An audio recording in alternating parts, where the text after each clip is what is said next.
So today guys, we're making one of my most favorite recipes of all time, croissant cinnamon rolls. Sweet, delicious, and full of flavor. You're not going to want to miss this one, and your friends are going to thank you later. First, we're going to grab our handy dandy scale, add our flour into our mixing bowl. Try to get as close as you can to the measurements that are linked down in the description below.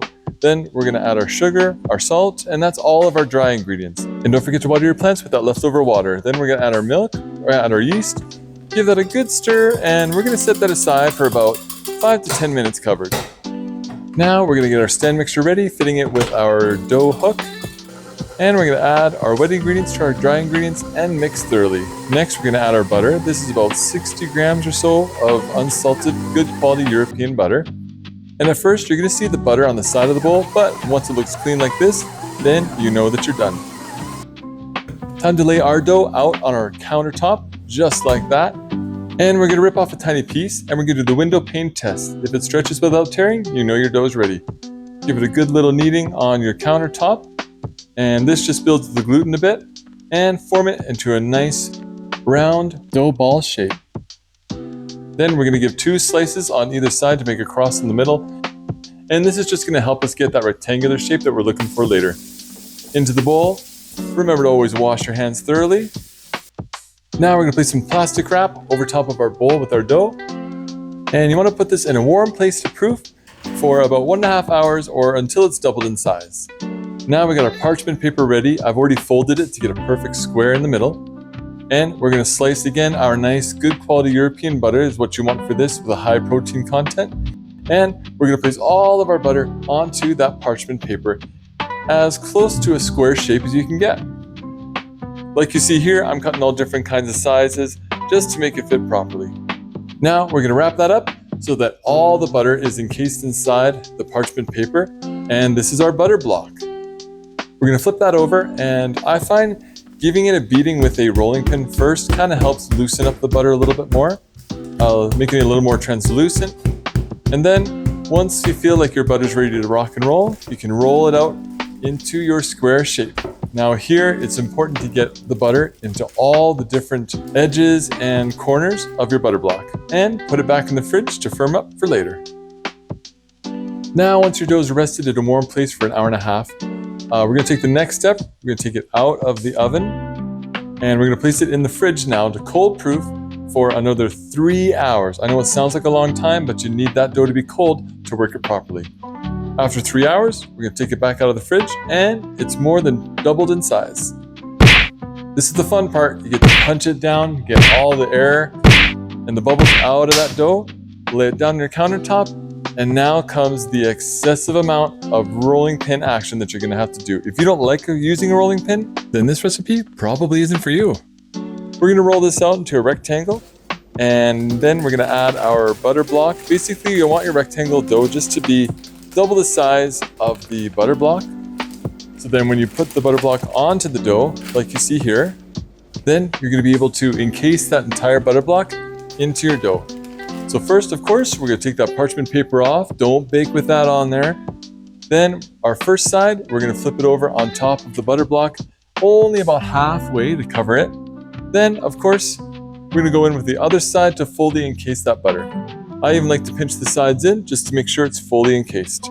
Now we're going to roll that out and we're going to do our first fold. Again, roll it out into a rectangle. And if any time during this process the dough starts to fight you, simply wrap it up and put it in the fridge for about 15 minutes to let it rest. Now I just squared up the edges a little bit. There's stuff you can do with that, so don't throw that away. I'll show that in a video at a later time. Now we're going to do our first fold. As you can see, both sides are in. Then we fold it in half again. Now, my dough is still cooperating fairly well, so I went ahead and rolled it out, and I'm about to do another fold. Like I said before, you can always put it in your fridge covered for about 15 minutes to let it relax. You'll see how I do that later.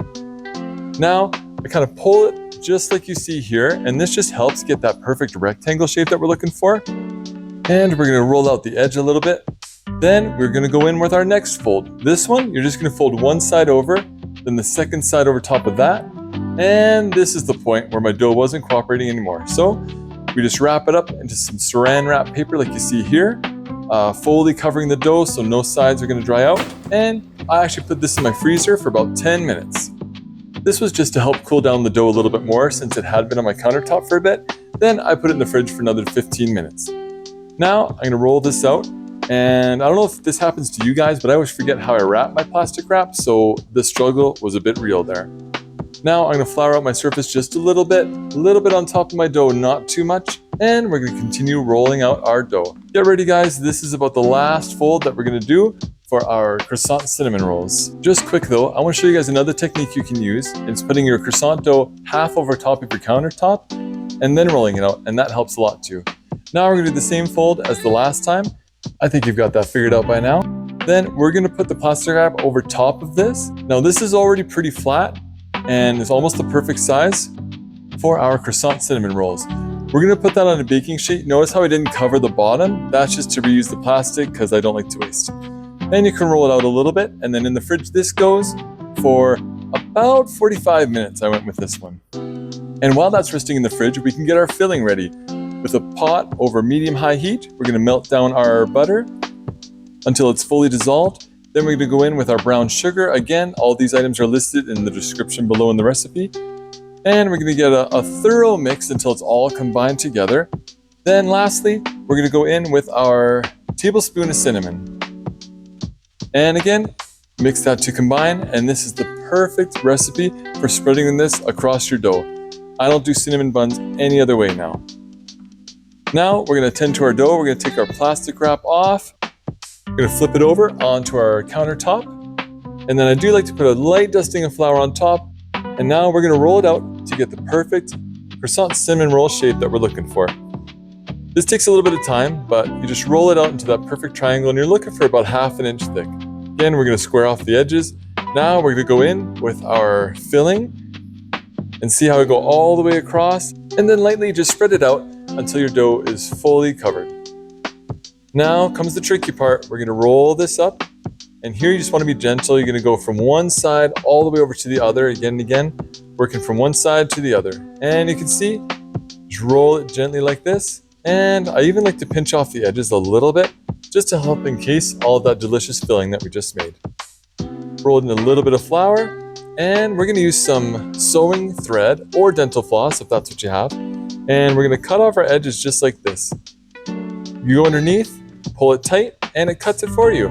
I find that way better than using a knife. Next, we're going to grease our baking dish with a little bit of butter on the bottom and on all sides of the dish, and this will prevent from our croissant cinnamon rolls from sticking.